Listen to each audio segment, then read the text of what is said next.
Welcome back to our channel. So most wanted Mao and దాంతోపాటు మెరుపు దాడులు 200కు పైగా పోలీసులను మట్టుపెట్టడం. సో ఏదైనా ఒక టార్గెట్ చేసిండ్రు లేదంటే ఏదైనా ఒక స్కెచ్ వేసిన దాంట్లో అందులో 100% సక్సెస్. సో ఇదే హిడ్మా గురించి చెప్పుకుంటున్నారు. అండ్ ఒకవైపు లొంగుబాటు అవుతున్న కొద్ది కూడా వాళ్ళని ఎవరిని ప్రశ్నించినా ఉద్యమం పరిస్థితి ఏంది అంటే హిడ్మా చూసుకుంటాడు అనే మాటలు మాత్రమే విన్నాం. సో ఇప్పుడు అట్లాంటి హిడ్మాన్ కూడా ఎన్కౌంటర్ చేసిన సందర్భం. సో దీనికి సంబంధించి మావోనిస్టుల ఉద్యమం ఎట్లా సాగబోతుంది అండ్ సెంట్రల్ కమిటీ లేకుండా అసలు ఉద్యమం సాగే పరిస్థితి ఉంటుందా, సెంట్రల్ కమిటీని టార్గెట్ చేస్తూ కేంద్రం ఒక్కొక్కరిని హతమారుస్తూ పోతుంది ఎన్కౌంటర్ల పేరు పైన. అయితే ఇక్కడ ఇవి కొన్ని బూటకపు ఎన్కౌంటర్లు అనే విమర్శలు కూడా వినిపిస్తున్నాయి. సో ఈ ఓవరాల్ దీనిపైన ప్రజెంట్ మనతోటి జంపన్ ఉన్నారు, మాట్లాడదాం. జంపన్ నమస్తే. నమస్తే. సో అన్న ఏంది ఒక పక్క లొంగుబాటు, ఇంకోవైపు ఎన్కౌంటర్లు, అసలు ఏం జరుగుతుంది? ఇప్పుడు మావోయిస్ట్ పార్టీ గత కొంతకాలంగా అంటే గత కొన్ని సంవత్సరాలుగా కూడా ఆ ఉద్యమం వెనుకంజలో ఉంది అనే విషయాన్ని వాళ్ళ యొక్క మీటింగ్ లో, కేంద్ర కమిటీ మీటింగ్ లో, పొలిట్ బ్యూరో మీటింగ్ లో కూడా వాళ్ళు సమీక్షించుకున్నారు. వాళ్ళు సమీక్షించుకొని ఆ ఉద్యమాన్ని ఏ రకంగా దాన్ని రికవర్ చేయాలి, తర్వాత నూతన విధానాలు ఏంటి అనేది ఏందో వాళ్ళు చర్చించుకుంటున్నారు. ఈ నేపథ్యంలో 1.5 ఇయర్ నుంచి కూడా ఏంటంటే ఒక తీవ్రమైన కేంద్ర ప్రభుత్వం ఒక టార్గెట్ పెట్టి 2026 మార్చి నాటికి ముగించాలని చెప్పి కగార్ ఆపరేషన్ ప్రారంభించి అది విజయాలు పొందుతున్న విషయం మన అందరికీ తెలిసిన విషయం. అది ఆ పార్టీ కేంద్ర కమిటీ నాయకుడైన బసవరాజు కానీ లేదా ఇతర కేంద్ర కమిటీ మెంబర్లు, రాష్ట్ర కమిటీ మెంబర్లు చనిపోవడమే కాదు, తర్వాత చాలా మంది సరెండర్స్ కూడా, అది కేంద్ర కమిటీ మెంబర్స్, రాష్ట్ర కమిటీ మెంబర్స్, ఇతర సభ్యులు కూడా చాలా మంది సరెండర్ అవుతుండ్రు. అంటే ఒక రకంగా చెప్పాలంటే కేంద్ర ప్రభుత్వం విజయాలు సాధిస్తుంది, మావోయిస్టు పార్టీ తీవ్రమైన వెనుకంజలో ఉంది. అయినప్పటికీ ఆ పార్టీ వాళ్ళు ఇప్పుడు మనం ఒక నెల రోజుల నుంచి ప్రకటనలు గమనిస్తే వాళ్ళు సాయుధ పోరాటాన్ని మేము తప్పనిసరిగా కొనసాగిస్తామని వాళ్ళు ప్రకటన చేసారు. కాబట్టి ఈ ప్రకటన చేసిన ఈ నేపథ్యంలో కూడా అంటే ఆ పార్టీ కేంద్ర కమిటీ మెంబరు, తర్వాత దండకారణ్య సెక్రటరీ, ఇక బెటాలియన్ కమాండర్ గా ఉన్న ఇడుమ అంటే ఒక ఆశ్చర్యకరంగానే కాదు, ఒక అనుమానాస్పదంగా కూడా ఇక్కడ చనిపోయినట్టు కూడా ఏంటంటే మనకు వార్తలు వస్తున్నాయి. 6 చనిపోవడం ఏదైతుందో ఇది ఒక అనుమానాస్పదంగా అంటే చాలా పౌరకుల సంఘాలు మాట్లాడుతుండ్రు. వాళ్ళే కాదు, వాళ్ళు మాట్లాడుతుండే కాకుండా అంటే మన ఘటనను పరిశీలిస్తే ఘటనకు సంబంధించింది అది ఒక నిజమైన ఎన్కౌంటర్ లాగా, అంటే బలగాలతోటి ఎన్కౌంటర్ అయినట్టుగా మనకు అనిపించదు. అది ఎందుకట్లా అంటే కారణం ఏంటంటే ఒకటి, మొట్టమొదటిగా అక్కడ ఫైరింగ్స్ అంటే వెపన్స్ గమనిస్తే, వెపన్స్ ఇడిమా ఒక బెటాలియన్ ఉంటాడు, చాలా రక్షణ ఉంటుంది, కనీసం 200 మంది 300 మంది లేదా ఒకవేళ అనుకుంటే 50 మంది అయినా ఉంటారు, 30 మంది అయినా ఉంటారు. కానీ ఉన్నది ఏంటంటే 6. ఆ 6 వెపన్స్ కూడా ఏమున్నాయి అక్కడ, అవి ఓ పిస్టల్ అని, ఓ రివాల్వర్ అని, ఇంకేదో మైన్ అని ఏమేమో పెట్టిర్రు. కానీ యాక్చువల్ గా అక్కడ వెపన్స్ ఉండవలసిన తీరులో కూడా లేవు. ఒకటి. రెండవది, అసలు ఆ డ్రెస్సులు అందరికి కొత్త డ్రెస్సులు ఎక్కించినట్టు కనబడుతుంది, అది కొత్త డ్రెస్సులు ఎక్కించినట్టు కనబడుతుంది.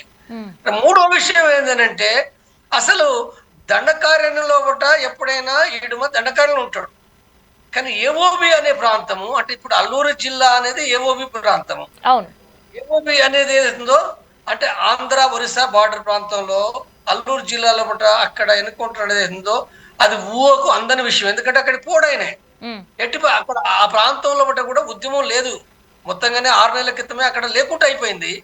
కాబట్టి తనకు ఏమీ తెలియకుండా, తనతోటి ఉన్న వాళ్ళకి ఏమీ తెలియకుండా అసలు ఆ తెలియని ప్రాంతానికి, పోలీసుల కంట్రోల్లో ఉన్న ప్రాంతానికి తను పోవడం అనేది అది అసంభవం, అంటే అసంభవం అది. కాబట్టి ఈ మూడింటిని గమనిస్తే ఏంటంటే మనకి ఇది బూటకు ఎన్కౌంటర్ లాగా పట్టుకొచ్చి చంపినట్టుగా అర్థమవుతుంది. ఒకటి, హిడ్మా గురించి చాలా టాలెంటెడ్, ఏదైనా ఒక స్కెచ్ వేసిందనుకో, మెరుపుదాడి చేసిందనుకో ఖచ్చితంగా 100% సక్సెస్ రేట్ ఉంటుంది అని చెప్పుకునే హిడ్మా ఇంత అంటే ఒక దండకారణ్యం నుంచి వదిలి వచ్చి ఇక్కడ అల్లూరు జిల్లాలో చనిపోవడం ఏంటి అసలు? అవును, అంటే అదే, అంటే ఇప్పుడు తను మిలిటరీ బలగాలతోటి ఉండి వివిధ యాక్షన్లను అక్కడ సక్సెస్ చేసిండు. దాదాపుగా ఒక అంటే తను 2000 లోపట పార్టీలకు రిక్రూట్ అయినప్పటికీ బెటాలియన్ 2009 లోపట ఏర్పాటు చేసారు. 2009 దానికంటే ముందే కంపెనీలో ఉండి యాక్షన్లు కొనసాగించిండు. అంటే దాదాపుగా ఒక 15 సంవత్సరాల పైగా 18 సంవత్సరాల పైగా తను చేసిన మిలిటరీ యాక్షన్లు ఏవైతున్నాయో అక్కడ ఒక పేరు పొందిన యాక్షన్స్. అది ఒక ముకురం గాని లేదా అంటే చింతగుప్ప కాడ అన్నట్టు 76 మంది పోలీసులు చనిపోవడం, రాణి బోధులు గాని ఇంకా వేరు వేరు యాక్షన్లు గమనిస్తే తను నాయకత్వం వహించి చాలా సక్సెస్ చేసిన యాక్షన్స్ ఉన్నాయి. కాబట్టి అయితే ఇప్పుడు సరే సక్సెస్ చేసిన వాళ్ళు కూడా చనిపోరా అంటే ఒకానొక సందర్భంలో చనిపోవచ్చు. యుద్ధంలో భాగంగా చనిపోరు అనేది ఏమీ లేదది. చనిపో ఎవరు చనిపోరు, చివరి వరకు ఉంటారని మనం ఏం చెప్పలేం. కానీ ఇప్పుడు చనిపోయిన తీరు మాత్రము ఇది నిజంగా యుద్ధం జరిగి చనిపోలేదు. యుద్ధం జరిగి చనిపోతే అది వేరే రకంగా అవి ఉంటది. ఆ యుద్ధానికి సంబంధించిన ఆ ఘటన అది వేరే రకంగా ఉంటది. ఇప్పుడు ఇక్కడ జరిగిన విషయం ఏంటంటే పట్టుకొచ్చి చంపిండ్రు అనేది అర్థమవుతుంది. పట్టుకొచ్చిన దానికి కూడా ఏంటంటే ఇప్పుడు కొత్తగా వార్తలు ఏమొస్తున్నాయంటే వీళ్ళందరూ ఇడుమతో సహా ఇడుమ కానీ లేదా దేవ్జీ దేవ్జీ కాదు దేవ్జీ గాడ్స్ తో సహా కనీసం కొంత సంఖ్యలో 30-40 మంది 50 మంది కూడా ఏంటంటే వాళ్ళు అంటే ఈ ఆంధ్ర ప్రాంతంలో పోయి వర్క్ చేయడానికి అంటే ఏదో ఒక రకమైన పని చేసుకొని అక్కడ సెటిల్ కావడానికి కొంతకాలము కొంత రహస్యంగా ఉండాలనే దాంతో ఏంటంటే వాళ్ళు పోయినట్టుగా అంటే కొన్ని రిపోర్ట్స్ వస్తున్నాయి. బహుశా వాళ్ళు అంటే లీక్ అయ్యి ఒకరి ద్వారా ఒకరిని ఏంటంటే వాళ్ళను పట్టుకొని చంపినట్టుగా ఇప్పుడు ఈ రిపోర్ట్స్ కూడా వస్తున్నాయి. ఇప్పుడు ఇడుమాను కూడా ఏంటంటే గత 2 రోజుల క్రితం పట్టుకొని చంపినరు అనేది ఇక్కడ వార్తలు వస్తున్నాయి. దాదాపు 99% ఇది బూటెక్ ఎన్కౌంటర్ అనేది నేను నమ్ముతున్నాను. దీనిపైన మీడియేటర్ల పాత్ర ఏమైనా అయి ఉండొచ్చా? అంటే మీడియేటర్లు కావచ్చు లేదా గతంలో లొంగిపోయిన అంటే ఇప్పుడు వీళ్ళు ఎక్కడికైతే పోతారో దాదాపుగా అంటే ఇప్పుడు ఈ దక్షిణ బస్తర్ లేదా ఛత్తీస్గఢ్ నుంచి దాదాపు గత 10 సంవత్సరాల నుంచి కూడా ఆ గ్రామాల నుంచి ఇతర ప్రాంతాలకు పోవడం అనేది కంటిన్యూగా జరుగుతుంది. వలస జరుగుతుంది. అది కారణం ఏందనుకున్నప్పుడు అక్కడ నిర్బంధం ఒకటి ఉంది ఛత్తీస్గఢ్లో. తర్వాత రెండోది కూడా ఏంటంటే బతకడం అనే సమస్య ఉంది. కాబట్టి వాళ్ళంతా కూడా ఇటు తెలంగాణకు అటు ఆంధ్రకు అటు తమిళనాడు కూడా పోతుండ్రు. కాబట్టి వీళ్ళు ఇప్పుడు అంటే ఎవరైతే ఎక్కడికైతే పోయినరో బహుశా వాళ్ళ చుట్టాల సంబంధంలో వాళ్ళ మధ్యవర్తులు ఎవరైతుండ్రో వాళ్ళ సంబంధాలు పోయి ఉంటారు. ఎక్కడో కాడ లీక్ అయి ఉంటుంది. లీక్ కావడానికి కూడా అవకాశం ఏముంటుంది అంటే వీళ్ళు ఎక్కడికి పోయినా ఏదో ఒక రకంగా వీళ్ళు బయటకు వచ్చిండ్రు సెటిల్ అవుతుండ్రు అనే విషయాలు కూడా ఏంటంటే అంటే అది లీక్ అయ్యి అంటే ఇన్ఫార్మర్లకు కూడా అంటే అక్కడ కూడా ఇన్ఫార్మర్లు పెట్టుకున్నారు కదా. ఆంధ్ర పోలీసులు పెట్టుకున్నారు, తెలంగాణ పోలీసులు పెట్టుకున్నారు, ఛత్తీస్గఢ్ ఇంటెలిజెన్స్ అధికారులు కూడా పెట్టుకున్నారు. కాబట్టి అంటే ఈ సందర్భంగా వీళ్ళ లింకులో పోయినప్పుడు అట్లా లీక్ కావచ్చు. లేకపోతే వీళ్ళు చాలా మంది వచ్చారు కాబట్టి వీళ్ళ దాంట్లో ఎవరైనా అరెస్ట్ అయ్యి చెప్పవచ్చు. ఏమైనా జరిగే అవకాశం ఒకరి నుంచి ఒకరికి మరొకరికి లింక్ జరిగి తర్వాత ఈ రకంగా ఏంటంటే అందరూ అరెస్ట్ గా అవకాశం ఇప్పుడు వీళ్ళు ఆ రకంగా ఎన్కౌంటర్ అయ్యే అవకాశం అయితే కనబడుతుంది. ఒక మోస్ట్ వాంటెడ్గా చెప్పుకునే హిడ్మా ఇవాళ గతంలో నంబాల కేశవర్. సో ఇట్లా ఒక సెంట్రల్ కమిటీ మెంబర్స్ అందరినీ కూడా హతమార్చుకుంటూ పోతే అంటే అసలు ఉద్యమం ఉంటుందా? ఇప్పుడు ఉద్యమం ఉంటుందా అని అంటే ఇప్పుడు గత కొంతకాలం నుంచి కూడా నేను చెప్తున్నా. నేను ఇప్పుడు గతం లోపల ఒకనాడు 20 ఏళ్ల కింద 30 ఏళ్ల కింద ఉన్న అంటే ఉద్యమాన్ని నిర్మించగలిగే పరిస్థితి లేవు. అవి దేశంలో లేవు. అంటే సాయుధ పోరాటం ఉద్యమం అంటే నేను ఇక్కడ చెప్పే విషయం ఏంటంటే సాయుధ ఉద్యమాన్ని నిర్మించే పరిస్థితులు లేవు. ఇతర ఉద్యమాలు నిర్మించవచ్చు. రైతులను కానీ ఆదివాసులు కానీ కార్మికులను కానీ చట్టపరంగా ఉండి మనం ఆర్గనైజ్ చేయవలసిందే తప్ప గతంలో చేసినట్టుగా అంటే గతంలో అంటే సాయుధ పోరాటం ఎందుకు అని అంటే ఒకనాటి భూస్వామ్య వ్యవస్థ లేదు, పెట్టుబడిదారు సమాజం. ఈ పెట్టుబడిదారు సమాజంలో కూడా డబ్బు కోసము అంటే నమ్మిన వాళ్ళు కూడా మోసం చేసే పరిస్థితులు ఈ పెట్టుబడిదారు సమాజంలో అంటే ప్రజలు కూడా లక్షలాది ఎర్ర సైన్యం వచ్చే అవకాశం కూడా లేదు. కాబట్టి ఇదొక్కటి అయితే రెండో విషయం ఏంటంటే రాజ్యం అనేది అవుతుందో అంటే రాజ్యం ప్రభుత్వము అంటే మిలిటరీ తర్వాత కమ్యూనికేషన్ ఎలక్ట్రానిక్ సంబంధించిన ఇంటెలిజెన్సీ ఇన్ఫార్మర్ నెట్వర్క్ ఇవి చాలా ఆధునికంగా అభివృద్ధి అయినాయి. ఈ 10 సంవత్సరాల్లో కూడా చాలా తీవ్రమైన అభివృద్ధి ఉంది. కాబట్టి నువ్వు ఎక్కడన్నా ఉండు, ఎక్కడున్నా నువ్వు ఫోన్ ఆపరేట్ చేసినా కంప్యూటర్ ఆపరేట్ చేసినా ఈవెన్ వాకీ టాకీ ఆపరేట్ చేసినా కానీ ఏంటంటే నువ్వు ఐడెంటిఫై అవకాశం ఉంది. తర్వాత నువ్వు ఎక్కడ గ్రామాలకు పోయినా అంటే అటవీ ప్రాంతంలో దండకారులు సైతం కూడా ఆదివాసీ ప్రజలు ఒకనాడు ఎక్కడ ఎవరు ఇన్ఫర్మేషన్ ఇవ్వలేదు. కానీ అదే ఆదివాసీ ప్రజానీకం లోపట అదే మాడుగుట్టల లోపట కూడా చిన్న చిన్న గూడాల లోపట కూడా ఇన్ఫార్మర్లు డెవలప్ అయినరు. లేదా లొంగిపోయిన వాళ్ళ నుంచి కూడా ఇన్ఫార్మర్ నెట్వర్క్ పెరిగింది. కాబట్టి ఈ మొత్తం రీత్యా కూడా ఏంటంటే మావోయిస్టు పార్టీ గతంలో కొనసాగించిన విధంగా సాయుధ పోరాటం అనేది కొనసాగించడం సాధ్యం కాదు. అది అనవసరంగా చనిపోవడం అది ఉపయోగం లేదు. కాబట్టి మీరు సాయుధ పోరాటం విరమణైనా చేయండి. లేదనుకుంటే అంటే సరెండర్ కావడం కూడా నా దృష్టిలో అది తప్పు పట్టాల్సిన అవసరం లేదు. అది మీరు వచ్చి మీరు ఫస్ట్ ఇక్కడ ఏంటంటే ఇక్కడ మీరు చలో జంపన్న గారు అయితే ఇక్కడ ఒకటి క్లారిటీ పిక్చర్ కనిపిస్తుంది ఏంటంటే హిడ్మాని హతమార్చడం, ఆ తర్వాత ఆయన దగ్గర ఒక పాకెట్ డైరీలో ఉండే ఇన్ఫర్మేషన్ని డీకోడ్ చేసిన సందర్భంలో విజయవాడ న్యూ ఆటోనగర్లో ఇంకో 27 మందిని మావోలను కూడా అదుపులోకి తీసుకున్న సందర్భం. సో దీన్ని ఎట్లా తీసుకోవచ్చు? నిజంగానే ఆయన దగ్గర ఇన్ఫర్మేషన్ ఉండొచ్చా? ఇది ఇంటెలిజెన్సీ వాళ్ళు ఈ డైరీ నాటకం అనేది డైవర్షన్ నాటకం. అది 100%. అవును, 100%. ఎందుకంటే మావోయిస్టులు ఎట్టి పరిస్థితులను కూడా వాళ్ళు ఏ వివరాలు వాళ్ళ దగ్గర పెట్టుకోరు వాళ్ళు. ఎందుకంటే అరెస్ట్ అయ్యే అవకాశాలు కూడా వాళ్ళకు ఉంటేనే వాళ్ళకి తెలుసు. కాబట్టి ఎవరు ఏ రకమైన వివరాలు పేపర్లు రాయరు, డైరీలు రాయరు. ఇది ఇది ఏమీ లేదు.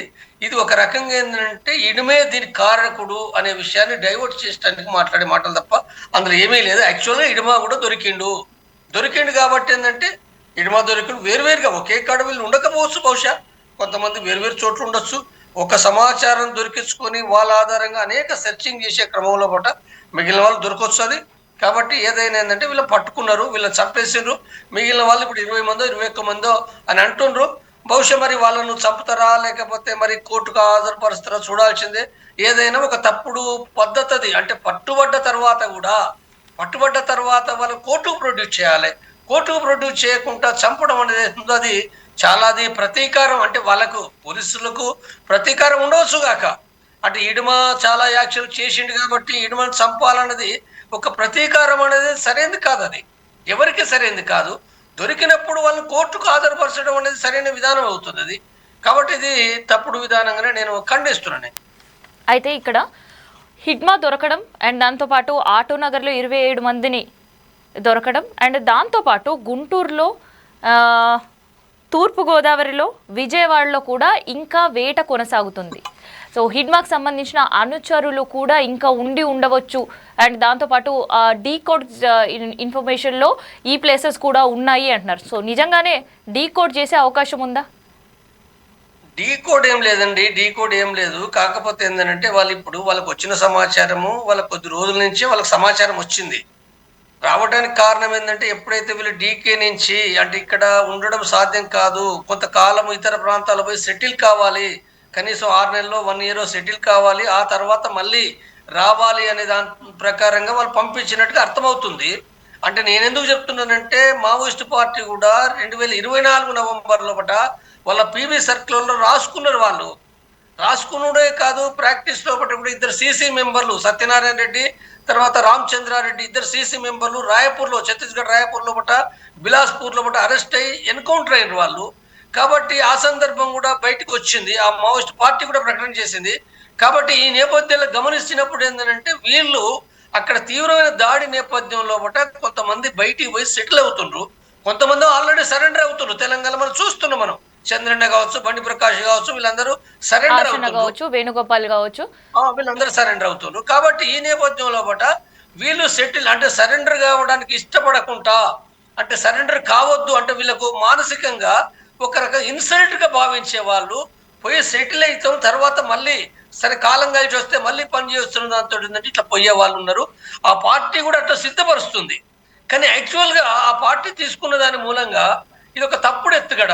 ఆ పార్టీ నేను ఈ సందర్భం కూడా నేను చెప్తున్న విషయం ఏంటంటే మావోయిస్ట్ పార్టీ ఉన్న వాళ్ళకు కూడా నేను చెప్తున్న విషయం ఏంటంటే మీరు ఏ రకంగా చేసినప్పటికీ అనవసరంగా అంటే ఏదో మీరు ఎవరితోటే పోతారో ఆ మీడియేటర్స్ కూడా ఆ మీడియేటర్స్ ఇన్ఫార్మర్లు ఎవరో తెలియదు. మీరు ఎక్కడున్నా ఏ రకంగా ఉన్నా అంటే ఇంటెలిజెన్సీ చాలా బలమైంది. అది భారతదేశంలో ఇంటెలిజెన్స్ చాలా బలమైంది. అది కాబట్టి మీరు అనవసరంగా పోయి అక్కడ చనిపోవడం అనేది అంటే అట్లా అరెస్ట్ అయితే వాళ్ళు చాలా మంది చంపుతుండ్రు. మీరు ఆ చనిపోవడం జైలు అవ్వడం కంటే కూడా మీరు సరెండర్ కాండి, నష్టం లేదు. సరెండర్ కండి, మీరు వచ్చి మీరు మళ్ళీ మీరు చట్ట ప్రకారంగా సరెండర్ ఎవరికి అవుతుండ్రు? మీరు రాజ్యాంగానికి అవుతుండ్రు. కాబట్టి ఇక్కడ మీరు వచ్చి మళ్ళీ ప్రజానీకంలో మీకు పనిచేయాలంటే ఎవరు అడ్డుకుంటారు? మీరు ఎవరు అడ్డుకోలేరు. మీరు వచ్చి పని చేయండి. పనిచేసి ఏదైతుందో ప్రజానీకంలో భాగంగా చట్టంలో భాగంగా మీరు పనిచేయండి. అదొక ఇన్సల్ట్ కాదు అది. అది ఎవరు కూడా సరెండర్ అయితే కూడా, అంటే మీడియాలో కూడా కొంతమంది సరెండర్ కావడం, హీనంగా చూడడం కూడా తప్పది. కాబట్టి అనవసరంగా ప్రాణాలు పోగొట్టుకునే కంటే కూడా మీరు సరెండర్ కండి అని కూడా నేను ఈ సందర్భం కూడా మిగిలిన పార్టీ వాళ్ళకు గుర్తు చేస్తున్నా. ఇది నా విజ్ఞప్తే తప్ప మీ పైన నేను వేరే మాట్లాడేదేం లేదు. అది ఏదైనా మీరు ఆలోచించుకోండి. సాయుధ పోరాటం అంటూ ఇలా ఆ పరిస్థితి లేకుండా కూడా మీరు కొనసాగించడం అనేది అది నష్టకరంగా మారుతున్నది అనే విషయాన్ని గుర్తించండి అని నేను చెప్తాను. అయితే ఇప్పుడు పూర్తిగా కగారు సక్సెస్ అయింది అని అంటే ఉద్యమం ఫెయిల్యూర్ అయినట్టే, ఇంకా ఉద్యమానికి సంబంధించిన ఎక్కడ కూడా ఎవరు లేనట్టేనా?